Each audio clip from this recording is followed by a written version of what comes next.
వారు పెత్తుల విలేజ్లో ఉన్నప్పుడు మే నెలలో చెప్పింది అనుకుంటా వాక్యం. నాకు అంత మంత్ గుర్తులేదు కానీ వాక్యం బాగా గుర్తుంది.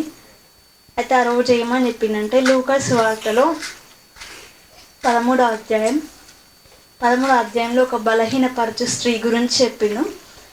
18 years నుంచి ఆమె నడుము వంగిపోయి ఉంటుంది, ఆమె స్ట్రైట్గా నిలబడలేకుండా ఉంటుంది. అయితే అక్కడ ఆ ప్లేస్లో జీసస్ క్రైస్ట్ ఉంటాడు. జీసస్ క్రైస్ట్ ఆమెను చూసి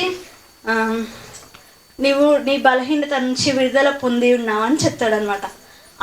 అట్లా చెప్పినప్పుడు కూడా ఆ స్త్రీ వెంటనే హీల్ అవ్వలేకపోతుంది.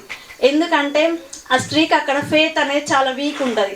అయినప్పటికీ గాడ్ ఏం చేసిందంటే ఫేత్ వీక్ ఉందని మిరాకిల్ చేయకుండా మానకుండా అక్కడ మిరాకిల్ ఆయన ప్రేమను బట్టి చేసిండు.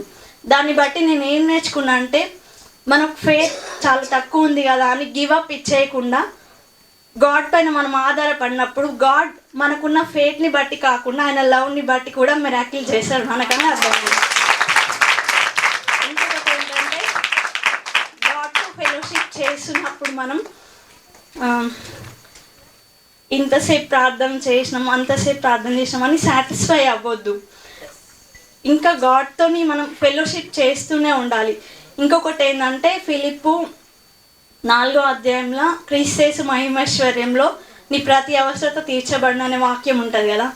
అయితే గాడ్ మనని బ్లెస్ చేశాడు కదా, మనకున్న బిల్డింగ్ని బట్టి కానీ కార్స్ని బట్టి కానీ మనకున్న ఆస్తిని బట్టి కానీ ఇది నాకు దేవుడు ఇచ్చిండు, దేవుని ఆశీర్వాదం ఉంది అని అక్కడికే సాటిస్ఫై అవ్వద్దు. గాడ్ ఇచ్చిన బ్లెస్సింగ్స్ని కాకుండా మనం గాడ్నే కోరుకోవాలి.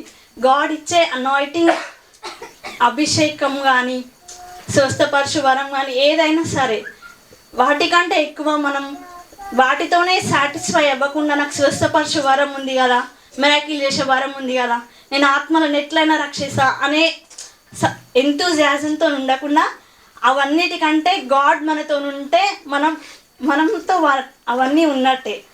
అయితే ఇక్కడ నేను నేర్చుకున్నది ఏంటంటే నాకు ఇది ఉంది అది ఉంది, గాడ్ నన్ను ఇట్లా ఆశీర్వదించిన అట్లా ఆశీర్వదించిన అని హ్యాపీనెస్ చెందకుండా గాడ్ నాతో ఉండు, అన్నీ కలిగిన దేవుడు నాతో ఉంటే అవన్నీ నాతో ఉన్నట్టే అని ఆ రోజు